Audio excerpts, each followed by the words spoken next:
Hello बच्चों, मैं दीपिका राजस्थान सरकार और वेदांता की CSR इनिशिएटिव ई कक्षा में आपका स्वागत करती हूँ, जिसकी टेक्निकल पार्टनर है मिशन ज्ञान। बच्चों, हम पढ़ रहे हैं कक्षा 8 का विज्ञान विषय का अध्याय 16 प्रकाश।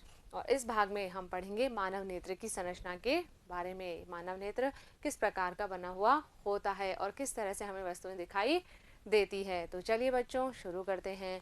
बच्चों, आप सभी को पता है कि हम अपने चारों तरफ की वस्तुओं को अपनी आंखों की सहायता से देख पाते हैं। यदि हमारे पास नेत्र नहीं होते तो हमें वस्तुएं दिखाई नहीं देती। तो हम क्या कह सकते हैं कि नेत्र हमारे एक महत्वपूर्ण ज्ञानेंद्रिय है। और बच्चों, कोई वस्तु हमें तभी दिखाई देगी जब वस्तु से परावर्तित होने वाला प्रकाश हमारे नेत्रों में प्रवेश करता है। यह जो परावर्तित प्रकाश है, जब हमारे नेत्रों में प्रवेश नहीं करेगा तो हमें वस्तु दिखाई नहीं देगी। और बच्चों, ये जो प्रकाश हमारे आंखों में प्रवेश कर रहा है, यह वस्तु के द्वारा उत्सर्जित भी हो सकता है या फिर परावर्तित हुआ हो सकता है। यानी कि वस्तु के द्वारा उत्सर्जित या परावर्तित प्रकाश जब हमारे नेत्रों में प्रवेश करेगा तभी हमें कोई वस्तु दिखाई देगी। अब हम इन वस्तुओं को कैसे देख रहे हैं? अपने नेत्रों की सहायता से। तो हमारे नेत्र की संरचना किस प्रकार की होती है, इसे हम समझते हैं। तो बच्चों, हमारा जो नेत्र है वो लगभग इस तरह का गोलाकार आकृति का होता है और इसका जो बाहरी आवरण है वो सफ़ेद रंग का होता है और कठोर होता है, जो क्या करता है, नेत्र के जो आंतरिक भाग हैं उनकी बाहरी आघातों से सुरक्षा करता है। यहाँ पर जो सफ़ेद रंग का भाग होता है वो थोड़ा कठोर होता है। इसके आगे की तरफ यहाँ पर जो है एक पारदर्शी अग्रभाग होता है जिसे हम कहते हैं कॉर्निया या स्वच्छ मंडल। ये आपको दिखाई दे रहा है, यहाँ पर जो है कॉर्निया स्थित होता है। चलिए आगे बढ़ते हैं। कॉर्निया के ऊपर की तरफ पीछे जो है दोनों तरफ पेशीय संरचना होती है, जो आपको दिखाई दे रही है पेशीय संरचना होती है, जिसे क्या कहते हैं बच्चों? आइरिस या परितारिका इसे कहते हैं।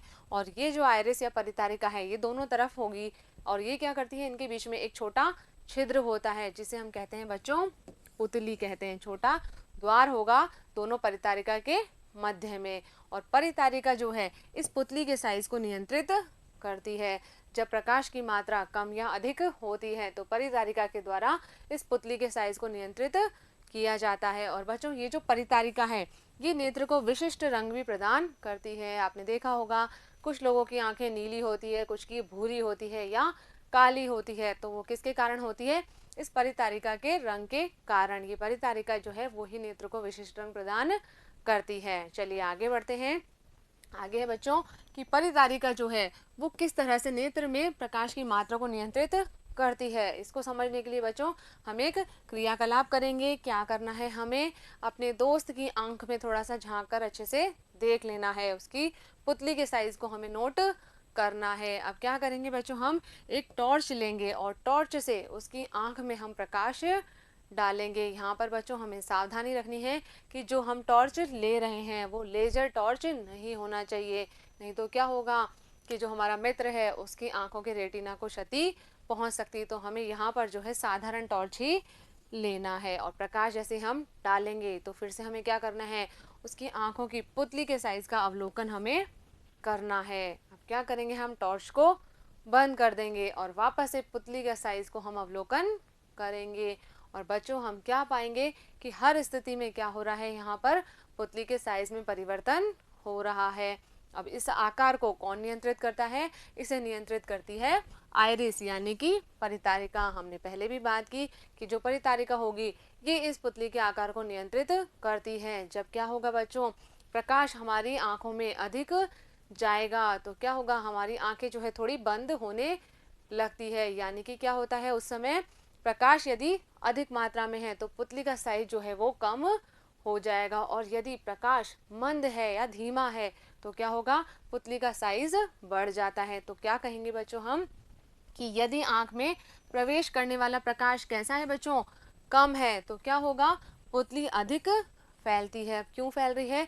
क्योंकि हमें अंधेरे में या कम प्रकाश में थोड़ा कम दिखाई देगा तो हम क्या करेंगे, ज़्यादा अपनी आंखों को फैलाकर देखने की कोशिश करेंगे। तो क्या होगा, जिससे कि अधिक प्रकाश हमारी आंखों में प्रवेश कर सके और हमें जो है वस्तु दिखाई दे सके। लेकिन बच्चों, यदि आंख में प्रवेश करने वाला प्रकाश तेज होता है तो क्या हो जाता है, पुतली सिकुड़ जाती है। यानी कि प्रकाश अधिक है तो पुतली सिकुड़ जाएगी और प्रकाश कम है तो पुतली फैल जाती है।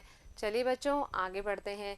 अब हमारे नेत्र के अंदर एक उत्तल लेंस होता है। कहाँ होगा बच्चों? ये पुतली के पीछे की तरफ स्थित होता है।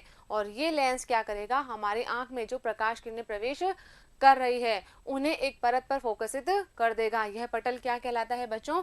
रेटिना या दृष्टि पटल कहलाता है। ये नेत्र के पीछे की तरफ होता है, जहां पर क्या होगा, जो प्रकाश किरणें नेत्र में प्रवेश कर रही है उनका प्रतिबिंब इस दृष्टि पटल पर बनेगा। और ये रेटिना क्या करता है बच्चों? अनेक तंत्रिका कोशिकाओं का बना होता है और जो भी संवेदनाएं इसके द्वारा ग्रहण की गई हैं उन्हें कहाँ भेज दिया जाएगा? दृक तंत्रिकाओं की सहायता से मस्तिष्क तक पहुंचा दिया जाता है। और इस प्रकार से मस्तिष्क वापस क्या करता है? उन संकेतों को बदल देता है और हमें वस्तुएं दिखाई देती है। अब बच्चों ये जो तंत्रिकाएं रेटिना पर है ये दो प्रकार की होती है। कौन कौन सी होती है? एक होती है शंकु और दूसरी होती है शलाकाएं। बच्चों जो शंकु होते हैं ये तीव्र प्रकाश के लिए सुग्राही होते हैं, यानी कि तेज प्रकाश के लिए सुग्राही होंगे। और जो शलाकाएं होती है ये मंद प्रकाश के लिए सुग्राही होती है। और इसके अलावा शंकु जो होते हैं वो वर्णों की सूचनाएं भी भेजते हैं, यानी कि रंगों से संबंधित भी होते हैं। अलग अलग रंग जो हैं वो हमें इस शंकु की सहायता से दिखाई देते हैं। अब बच्चों यहाँ पर हम बात कर रहे हैं कि जो शंकु है वो तीव्र प्रकाश के लिए सुग्राही हैं, जबकि शलाकाएं जो है वो मंद प्रकाश के लिए सुग्राही होती है। तो बच्चों जो पक्षी रात्रि में विचरण करते हैं तो उनके नेत्र में क्या होता है? शलाकाएं जो है वो अधिक संख्या में होती है और जो शंकु होंगे वो कम संख्या में होंगे, क्योंकि शंकु तो क्या है? अधिक प्रकाश के लिए सुग्राही होते हैं। तो रात्रि में तो प्रकाश की मात्रा कैसी होती है? कम होती है। तो उन पक्षियों के नेत्र में शलाकाएं अधिक संख्या में होती है, जबकि जो दिन वाले पक्षी होते हैं जो दिन में विचरण करते हैं उनके नेत्रों में क्या होगा? शंकु जो होंगे वो अधिक संख्या में होंगे और शलाकाएं कम संख्या में होती है। तो ये बात क्या हो गई बच्चों? शंकु और शलाकाओं की। चलिए आगे बढ़ते हैं। जो दृक तंत्रिकाएं होती है हमने यहाँ पर बात की थी कि ये क्या है बच्चों? ये दृष्टि पटल या रेटिना है। और क्या हो रही है? ये जो दृक तंत्रिकाएं यहाँ से निकलती है रेटिना की संधि पर, जो दोनों यहाँ पर तंत्रिकाएं हैं और यहाँ पर रेटिना की संधि है, तो यहाँ पर एक स्थान ऐसा होता है जहाँ पर कोई भी तंत्रिका नहीं होती है। ये वाला जो स्थान है ये क्या कहलाता है बच्चों? अंध बिंदु कहलाता है। क्यों? क्योंकि यहाँ पर कोई भी तंत्रिका कोशिका नहीं होती है, इसलिए इस बिंदु को अंध बिंदु कहते हैं। तो बच्चों ये हो गई मानव नेत्र की संरचना। अब आगे हम समझते हैं कि हमें जो है चलचित्र किस तरह से दिखाई देते हैं। जब हम फिल्म देखते हैं तो उसमें हमें एक के बाद एक जो है अनेक चित्र चलते हुए दिखाई देते हैं, तो वो किस प्रकार से हम उन्हें देख पाते हैं इसे समझते हैं। तो बच्चों यहाँ पर ये है चलचित्र में हमें चित्र किस प्रकार दिखाई देते हैं, और इसको समझने के लिए बच्चों हम करेंगे एक क्रियाकलाप। क्या करना है बच्चों इसमें हमें कि हमें 6 से 8 सेंटीमीटर भुजा का गत्ते का एक वर्गाकार टुकड़ा लेना है। हमने एक वर्गाकार गत्ता काट लिया है और इसमें हमें दोनों तरफ क्या करना है? छेद बांध देना है और उस छेद में हमें लगा देनी है एक डोरी। इस तरह से दोनों छेद में से होते हुए हमें एक डोरी इसमें लगा देनी है। अब गत्ते के एक तरफ बच्चों हम लगाएंगे पक्षी का चित्र और दूसरी तरफ हमें बना देना है एक पिंजरा। या तो हम इसे अपने हाथों से बना सकते हैं या फिर हम इनके चित्र भी चिपका सकते हैं। अब क्या करेंगे बच्चों हम कि हमने क्या किया है, वो जो हमारा धागा है उसको मरोड़ दिया है और उसमें ऐंठन हमने डाल दी, यानी कि हमने उसे जल्दी जल्दी घुमाया है। और जब हम उस धागे को दोनों सिरों से पकड़कर थोड़ा सा खींचेंगे तो क्या होगा? जो हमने उसमें ऐंठन डाली है वो वापस से खुलेगी और वो गत्ता जो है हमारा वो जल्दी जल्दी घूमेगा। तो इस तरह से जब हम उसे पकड़ेंगे तो क्या होगा? गत्ता हमारा तेजी से घूमने लगेगा। तो हमें क्या दिखाई देगा बच्चों? ऐसा लगेगा कि पक्षी जो है वो पिंजरे के अंदर है। जब जैसे ही वो गत्ता खुलेगा जल्दी जल्दी तो ऐसा लगेगा कि पक्षी पिंजरे के अंदर बैठा है। ऐसा क्यों हो रहा है बच्चों? क्योंकि रेटिना पर जो प्रतिबिंब बनता है उसका प्रभाव वस्तु को हटा लेने के बाद भी 1/16 सेकंड तक बना रहता है। यानी कि जब वस्तु हमारे नेत्र के सामने से हट गई है फिर भी 1/16 सेकंड तक प्रतिबिंब जो है वो रेटिना पर बना हुआ है। और बच्चों यदि हम प्रति सेकंड 16 या इससे अधिक दर पर किसी गतिशील वस्तु के स्थिर प्रतिबिंब को नेत्रों के सामने लाएंगे तो क्या होगा? हमें वो जो चित्र हैं वो चलते हुए प्रतीत होंगे, गतिशील हमें प्रतीत होंगे। और इसी प्रक्रिया का उपयोग किया जाता है चलचित्र में, यानी कि फिल्म के अंदर जो है हमें चित्र इसी पर आधारित जो है वो एक से एक के बाद में एक चित्र दिखाई देते हैं। क्या होता है बच्चों चलचित्र में कि अनेक चित्रों को नेत्र के सामने प्राय 24 प्रतिबिंब प्रति सेकंड की दर से परिवर्तित होते हुए दिखाया जाता है, और हमें क्या लगता है कि चित्र जो हैं वो चल रहे हैं, जबकि ऐसा नहीं हो रहा है। क्या किया जा रहा है, स्थिर चित्रों को एक के बाद एक जल्दी जल्दी प्रदर्शित किया जाता है, और इस तरह से जो है हमें वो चलचित्र दिखाई देता है। चलिए आगे बढ़ते हैं बच्चों। आगे है हमारे पास में दृष्टि दोष। हमें पता है बच्चों कि हमारे जो नेत्र हैं उनकी सहायता से हम दूर स्थित वस्तुओं को भी देख पाते हैं और पास स्थित वस्तुएं भी हमें दिखाई देती है। लेकिन कभी कभी क्या होता है बच्चों कि हमारी दृष्टि में कोई दोष उत्पन्न हो जाता है, यानी कि क्या किया, हमने अपनी नेत्रों की देखभाल नहीं की, नेत्रों की सुरक्षा नहीं की। बच्चों प्राकृतिक रूप से तो जो पलकें हैं, हमारी पलकें हमारे नेत्रों की सुरक्षा का कार्य करती है, तो लेकिन उसके बावजूद भी क्या हो जाता है, कभी कभी हमारी दृष्टि में कुछ दोष उत्पन्न हो जाते हैं। तो ये जो दोष होते हैं ये जन्मजात भी हो सकते हैं, या फिर किसी बीमारी, चोट या फिर उम्र के कारण भी उत्पन्न हो सकते हैं। कौन कौन से दोष होते हैं बच्चों नेत्र के? तो पहला दोष है निकट दृष्टि दोष। ये जो दोष है इसमें क्या होगा बच्चों, दूर की वस्तुएं हमें स्पष्ट दिखाई नहीं देंगी। बच्चों इसके नाम से क्या लग रहा है, नाम तो है इसका निकट दृष्टि दोष, नाम से ऐसा लग रहा है कि पास की वस्तु नहीं दिख रही है, लेकिन होता क्या है इसमें कि हमें दूर की वस्तुएं जो है वो स्पष्ट दिखाई नहीं देती है। इसके नाम में जो है वो उल्टा संबंध है, और क्या होगा, हमें पास की वस्तुएं साफ दिखेगी लेकिन दूर की वस्तुओं को हम बिना चश्मे की सहायता से नहीं देख पाएंगे। तो इस दोष को दूर करने के लिए जो है बच्चों अवतल लेंस युक्त चश्मे का प्रयोग किया जाता है। कौन सा लेंस लगाएंगे? अवतल लेंस लगाएंगे। दूसरा दोष है दूरदृष्टि दोष। नाम क्या है बच्चों? दूरदृष्टि दोष। लग तो क्या रहा है कि दूर की वस्तु नहीं दिखेगी, लेकिन ऐसा नहीं होता है। क्या होता है इसमें? पास की वस्तुओं को स्पष्ट नहीं देखा जा सकता है। दूर की वस्तु हमें साफ दिखाई देगी, लेकिन पास की वस्तुओं को देखने के लिए हमें चश्मे की आवश्यकता पड़ेगी, और इसके अंदर उत्तल लेंस युक्त चश्मे का प्रयोग किया जाता है। इसके अलावा एक और दृष्टि दोष है बच्चों, कौन सा है? मोतियाबिंद। ये रोग जो है अधिकतर वृद्धावस्था में होता है। नेत्र की जो दृष्टि है वो धुंधली हो जाती है। क्यों होता है बच्चों? क्योंकि जो लेंस है वो कैसा हो गया है? धुंधला हो गया है, और इसे दूर करने के लिए शल्य चिकित्सा यानी कि ऑपरेशन की सहायता ली जाती है। ऑपरेशन के द्वारा इस दोष को दूर किया जा सकता है। तो बच्चों ये हो गए नेत्र में उत्पन्न होने वाले दोष। अब बात आती है बच्चों कि हम अपने नेत्र की देखभाल कैसे कर सकते हैं। तो उसके लिए क्या करना है बच्चों? हमें पता है कि नेत्र जो हैं वो हमें प्रकृति का एक बहुत ही अद्भुत तोहफा है, और इसी के कारण हम अपने आसपास की वस्तुओं को देख पाते हैं। तो हमें जो है इनका ध्यान भी अच्छे से रखना है, वरना हमारी दृष्टि में भी क्या हो जाएंगे?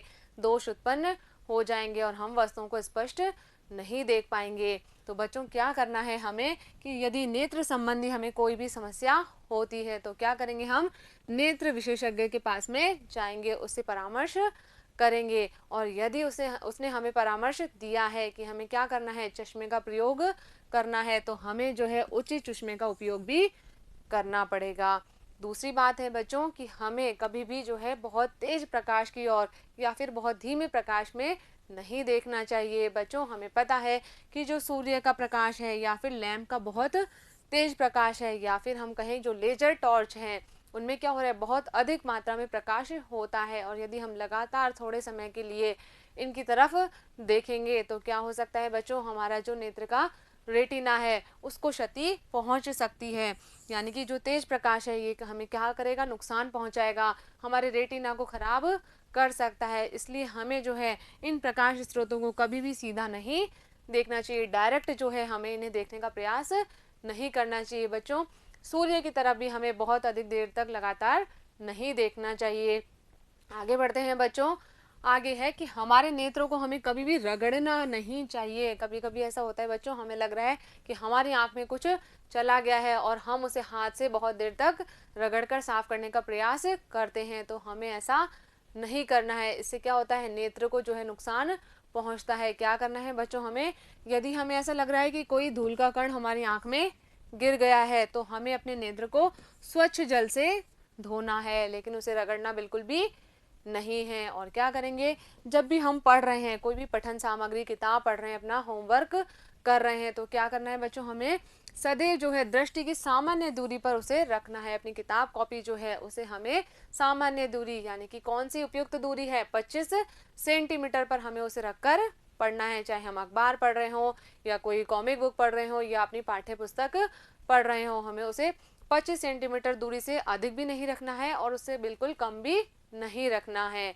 आगे बढ़ते हैं बच्चों, भोजन में जो है हमें क्या क्या खाना है, विटामिन ए युक्त पदार्थ खाने हैं, वरना क्या हो सकता है, विटामिन ए की कमी से रतौंधी रोग हमें हो सकता है। और रतौंधी क्या होता है, नेत्र का रोग है। तो इसलिए हमें क्या करना है, अपने आहार में विटामिन ए युक्त पदार्थों को शामिल करना है। कौन कौन से हो सकते हैं बच्चों, जैसे कि हमें खानी है कच्ची गाजर खानी है, फूल गोभी खानी है, हरी सब्जियां जो आंखों के लिए बहुत ही अच्छी होती है। इसके अलावा अंडे, दूध, दही, पनीर, मक्खन, छाछ या फिर फलों की अगर हम बात करें तो आम, पपीता, ये सब जो है हमें अपने भोजन में शामिल करने चाहिए। तो बच्चों इन बातों का ध्यान में रखकर हम अपने आँखों को जो है एकदम सही रख सकते हैं, अपनी दृष्टि को बिल्कुल सही रख सकते हैं। चलिए बच्चों आगे बढ़ते हैं। आगे है हमारे पास में, क्या आप जानते हैं बच्चों, जो मानव नेत्र हैं वो एक निश्चित परास तक ही देख सकते हैं, यानी कि मुझे केवल अपने सामने स्थित वस्तुएं दिखाई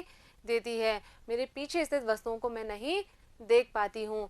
जबकि बच्चों जो कुछ जंतु हैं उनके नेत्र कुछ इस प्रकार के होते हैं कि उन्हें चारों तरफ दिखाई देता है। हम बात करें अगर केकड़े की, तो केकड़े के नेत्र जो हैं बहुत ही छोटे होते हैं, परंतु इनके द्वारा केकड़ा जो है चारों ओर देख सकता है, यानी कि यदि कोई शत्रु पीछे से भी उस पर आक्रमण कर रहा है तो भी उसे पता चल जाता है और वो सावधान हो जाता है। इसी तरह बच्चों हम देखें, तितली जो होती है उसके नेत्र भी बड़े होते हैं। इस तरह से यहाँ पर जो है दोनों तरफ इसके नेत्र होते हैं और ऐसे प्रतीत होते हैं कि ये बहुत सारे जो छोटे छोटे नेत्रों से मिलकर बने हैं। और बच्चों इन नेत्रों की सहायता से तितली न केवल सामने का देख सकती है, पार्श्व का देख सकती है, बल्कि चारों तरफ भी देख सकती है। लेकिन बच्चों क्या हम ऐसा कर सकते हैं, हम ऐसा नहीं कर सकते। हम केवल अपने सामने स्थित, आगे स्थित वस्तुओं को ही देख पाते हैं। हमारे नेत्रों की सहायता से हम चारों तरफ की वस्तुओं को नहीं देख पाते हैं। चलिए बच्चों आगे बढ़ते हैं। आगे है बच्चों चाक्षुष विकृति, यानी कि क्या हो गया, जो कोई नेत्र दृष्टि है उसके अंदर कुछ विकार उत्पन्न हो गए हैं, कुछ विकृति इसमें आ गई है। बच्चों क्या होता है कि कुछ बच्चों को जन्म से ही जो है दिखाई नहीं देता है, यानी कि उनके नेत्रों में जन्म से ही विकृति होती है। या फिर कभी कभी क्या होता है, किसी बीमारी या चोट के कारण जो है कुछ व्यक्ति अपनी दृष्टि खो देते हैं, यानी कि उन्हें दिखाई देना बंद हो जाता है। तो बच्चों ऐसे जो लोग हैं वो चाक्षुष विकृति युक्त व्यक्ति कहलाते हैं। अब क्या होता है बच्चों कि ये जो व्यक्ति हैं ये स्पर्श के द्वारा अथवा ध्वनियों को सुनकर जो है वो वस्तुओं को पहचानने का प्रयत्न करते हैं, यानी कि उन्हें दिखाई नहीं दे रहा है, लेकिन स्पर्श के द्वारा ये अलग अलग आवाज़ों को सुनकर वो इनको पहचानने का प्रयास करते हैं। चलिए अब बच्चों बात आती है कि जो चाक्षुष विकृति वाले व्यक्ति हैं इनके लिए कुछ अप्रकाशित साधन और प्रकाशित साधन तैयार किए गए हैं जिनकी सहायता से ये पढ़ सकते हैं। तो बच्चों कौन कौन से साधन है ऐसे, इसमें आते हैं चाक्षुष साधन, यानी कि जिनसे दिखाई देना थोड़ा आवर्धित हो जाता है, या फिर हम बात करें स्पर्श साधन की, जिनको छू कर वो पता लगा सकते हैं। इसके अलावा है बच्चों श्रवण साधन, जिनको सुन करके वो पहचान सकते हैं। कौन कौन से साधन है, जैसे बच्चों चाक्षुष साधन जो हैं वो क्या करेंगे, चित्रों को आवर्धित कर देंगे, उन्हें बड़ा कर देंगे और उचित तीव्रता का प्रकाश उन्हें प्रदान कर देते हैं, जिससे वो कुछ हद तक उनको देख पाते हैं। इसके अलावा हम बात करें स्पर्श साधनों की, तो उसमें बच्चों क्या है, ब्रेल लेखन पाटी या शलाका सम्मिलित है, जिससे क्या होगा, स्पर्श करके वो इन वस्तुओं को अनुभव कर सकते हैं। तो बच्चों इन चाक्षुष साधन, स्पर्श साधन या फिर जो इलेक्ट्रॉनिक डिवाइस हैं, इनकी सहायता से जो चाक्षुष विकृति वाले व्यक्ति हैं वो आसानी से पढ़ना लिखना सीख सकते हैं। आगे हैं बच्चों हमारे पास में श्रवण साधन, जैसे कि कैसेट, टेप रिकॉर्डर या फिर बोलने वाली पुस्तकें। ये ऐसे साधन हैं जिनकी सहायता से जो चाक्षुष विकृति वाले व्यक्ति हैं वो पुस्तकों को पढ़ सकते हैं, सुनकर जो है वो इन्हें समझ सकते हैं। इसके अलावा अगर हम बात करें बोलने वाले कैलकुलेटर या फिर कंप्यूटर जैसे इलेक्ट्रॉनिक डिवाइस की सहायता से ये संगणना जैसे यानी कि कैलकुलेशन जैसे कार्य कर सकते हैं। अगर हम बात करें बच्चों प्रकाशिक साधनों की, तो जो द्विफोकसी लेंस है, संस्पर्श लेंस है या फिर आवर्धक लेंस या फिर जो दूरबीन है, इनकी सहायता से भी इन चाक्षुष विकृति वाले व्यक्तियों को बहुत ही मदद मिलती है। बच्चों ये है लुई ब्रेल, इन्होंने ब्रेल पद्धति का विकास किया। और बच्चों जो ब्रेल पद्धति है वो चाक्षुष विकृति वाले व्यक्तियों के लिए एक वरदान साबित हुई। उनके बीच में ये पद्धति बहुत ही लोकप्रिय पद्धति मानी जाती है। विकास किसने किया? इसका विकास किया लुई ब्रेल ने। और बच्चों इस पद्धति के द्वारा कई भारतीय भाषाओं को पढ़ा जा सकता है। इसके अलावा गणित वैज्ञानिक विचारों को भी क्या किया जा सकता है? ब्रेल कोड की सहायता से समझा जा सकता है। बच्चों क्या होती है ये ब्रेल लिपि, क्या होते हैं ब्रेल कोड? कुछ इस तरह से जो है कोड बनाए जाते हैं। इसमें जो है 63 बिंदुकित पैटर्न अथवा छाप होती है और प्रत्येक छाप जो है किसी अक्षर को, अक्षरों के समुच्चय को, किसी चिन्ह को या फिर व्याकरणिक चिन्हों को प्रदर्शित करती है। और इस तरह से बिंदुओं को जो है पंक्तियों के अंदर 2 कक्षों में व्यवस्थित किया जाता है। और प्रत्येक पंक्ति के अंदर बच्चों कितने बिंदु होते हैं? 3 बिंदु होते हैं। इस तरह से जैसे सी को व्यक्त करने के लिए इस तरह से चिन्ह बनाए जाते हैं, ए को हम इस प्रकार से व्यक्त करेंगे। अब ये जो ब्रेल कोड है इनको छाप की सहायता से थोड़ा उभारा जाता है। क्या होगा? इन पर ब्रेल शीट पर इनको उभारते हैं, छापते हैं, जिससे क्या होगा कि इनको जो है उभारने से जो स्पर्श करने वाला व्यक्ति है वो इन्हें आसानी से पहचान सकता है। चाक्षुष विकृति वाला जो व्यक्ति होगा वो अक्षरों को क्या करेगा? सबसे पहले अक्षरों को सीखना प्रारंभ करेगा, उसके बाद में छाप और अक्षरों के संयोजन को वो पहचानेगा, यानी कि कौन सी छाप से कौन सा अक्षर बन रहा है। पहले वो धीरे धीरे इन अक्षरों को समझने का प्रयास करेगा और फिर इनके संयोजन को समझेगा और इस तरह से जो है वो इसको पढ़ सकता है। और बच्चों ये जो स्पर्श है इसके द्वारा वो शब्दों को पहचान पाएगा। और ब्रेल पार्ट जो है बच्चों हाथ, मशीन या टाइपराइटर के द्वारा तैयार किए जाते हैं। तो बच्चों ये हो गई हमारी ब्रेल पद्धति। से क्या हो रहा है? चाक्षुष विकृति वाले जो व्यक्ति हैं उनको पढ़ने लिखने में मदद मिलती है। चलिए आगे बढ़ते हैं। आगे है बच्चों चाक्षुष विकृति युक्त व्यक्तियों की उपलब्धियां। ऐसा नहीं है बच्चों कि यदि कोई बच्चा जन्म से देख नहीं सकता है या उसमें कुछ और विकृति है तो वो बच्चा किसी लायक नहीं है, ऐसा हमें नहीं सोचना है। क्योंकि बहुत सारे ऐसे व्यक्ति हुए हैं जिन्होंने नेत्रहीन होने के बावजूद इतनी उपलब्धि हासिल की है, जिनको क्या थी? जन्म से ही चाक्षुष विकृति थी, लेकिन उन्होंने क्या किया? उनके हौसले बहुत ही बुलंद थे और उन्होंने बड़ी बड़ी ऊंचाइयों को छुआ। जैसे कि हम बात करें भारत में जो दिवाकर नामक एक प्रतिभा संपन्न बालक हुए, उन्होंने क्या किया? गायक के रूप में जो है उपलब्धि हासिल की, एक बहुत बड़े गायक के रूप में जो है वो प्रसिद्ध हुए। इसके अलावा हम बात करें बच्चों श्री रविंद्र जैन की, ये भी क्या थे? जन्म से ही जो है पूर्णतया चाक्षुष विकृति इनमें थी और ये भी क्या किया? इन्होंने इलाहाबाद से संगीत प्रभाकर की उपाधि प्राप्त की और गायक के रूप में बहुत ही प्रसिद्ध हुए। इसके अलावा हम देखें बच्चों श्रीलाल आडवाणी जो स्वयं भी क्या है? चाक्षुष विकृति युक्त व्यक्ति हैं। अब हम तो ये सोचते हैं कि बेचारे ये खुद ही नहीं देख पाएंगे तो ये किसी की क्या मदद करेंगे, लेकिन बच्चों ऐसा नहीं है। ये जो व्यक्ति हैं इन्होंने क्या किया है?